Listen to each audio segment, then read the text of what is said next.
ಎಲ್ರಿಗೂ ನಮಸ್ಕಾರ. ನಾನು ಇವತ್ತು ತುಂಬಾನೇ ಡಿಫ್ರೆಂಟ್ ಆಗಿ ಬೆಳ್ಳುಳ್ಳಿ ಖಾರ ಎಗ್ ಫ್ರೈ ಹೇಗೆ ಮಾಡ್ಕೊಳ್ಳೋದು ಅಂತ ತೋರಿಸ್ತಾ ಇದ್ದೀನಿ. ತಿಳಿ ಸಾರು ಅನ್ನದ ಜೊತೆ ಇಲ್ಲ ಸೊಪ್ಪಿನ ಸಾರು ಅನ್ನದ ಜೊತೆ ಎಲ್ಲ ಸೈಡ್ ಡಿಶ್ ಆಗಿ ತುಂಬಾನೇ ಚೆನ್ನಾಗಿರುತ್ತೆ. ಟ್ರೈ ಮಾಡಿ ನೋಡಿ. ಮೊದಲಿಗೆ ನಾನಿಲ್ಲಿ 1 ಗಡ್ಡೆಯಷ್ಟು ಬೆಳ್ಳುಳ್ಳಿನ ತಗೊಂಡಿದ್ದೀನಿ. ಹಾಗೆ ಇದಕ್ಕೆ ಸ್ವಲ್ಪ ಕರಿಬೇವಿನ ಸೊಪ್ಪನ್ನ ಹಾಕಿ ರುಚಿಗೆ ಉಪ್ಪು, 1 ಚಮಚ ಖಾರದ ಪುಡಿ, 1/4 ಚಮಚ ಅರಿಶಿನದ ಪುಡಿ, ಹಾಗೆ ಒಂದು ಅರ್ಧ ಚಮಚ ಜೀರಿಗೆನ ಹಾಕಿ ನೀರನ್ನು ಹಾಕ್ತೇನೆ ಈ ರೀತಿ ತರಿಯಾಗಿನೇ ಕುಟ್ಕೊಳ್ಬೇಕು. ಇವಾಗ ಒಗ್ಗರಣೆಗೆ ಒಂದು ಪ್ಯಾನ್ಗೆ 1 ಚಮಚ ಎಣ್ಣೆ ಹಾಕಿ, ಎಣ್ಣೆ ಬಿಸಿ ಆದ ನಂತರ 2 ಕಟ್ ಮಾಡಿರೋ ಈರುಳ್ಳಿನ ಹಾಕಿ, ಈರುಳ್ಳಿ ಲೈಟ್ ಗೋಲ್ಡನ್ ಬ್ರೌನ್ ಕಲರ್ ಆಗೋವರೆಗೂ ಫ್ರೈ ಮಾಡ್ಕೊಳ್ತೀನಿ.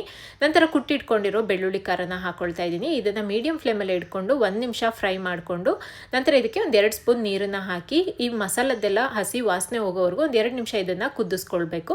ಒಂದು 2 ನಿಮಿಷ ಆದ ನಂತರ ಬೇಯಿಸಿ ಕಟ್ ಮಾಡಿ ಇಟ್ಕೊಂಡಿರೋ ಮೊಟ್ಟೆನ ಹಾಕೊಳ್ತಾ ಇದ್ದೀನಿ. ನಾನು ಇಲ್ಲೊಂದು 5 ಮೊಟ್ಟೆನ ಹಾಕೊಂಡಿದ್ದೀನಿ. ಎರಡೂ ಕಡೆ ಮೀಡಿಯಂ ಫ್ಲೇಮಲ್ಲಿ ಇಟ್ಕೊಂಡು ಕಲರ್ ಚೇಂಜ್ ಆಗೋವರೆಗೂ ಫ್ರೈ ಮಾಡಿಕೊಂಡು ಲಾಸ್ಟಲ್ಲಿ ಸ್ವಲ್ಪ ಕಟ್ ಮಾಡ್ಕೊಂಡಿರೋ ಕೊತ್ತಂಬರಿ ಸೊಪ್ಪನ್ನ ಹಾಕಿ ಮಿಕ್ಸ್ ಮಾಡಿಕೊಂಡ್ರೆ ಟೇಸ್ಟಿಯಾಗಿರೋ ಬೆಳ್ಳುಳ್ಳಿ ಖಾರ ಎಗ್ ಫ್ರೈ ರೆಡಿ ಆಗಿದೆ. And thank you for watching.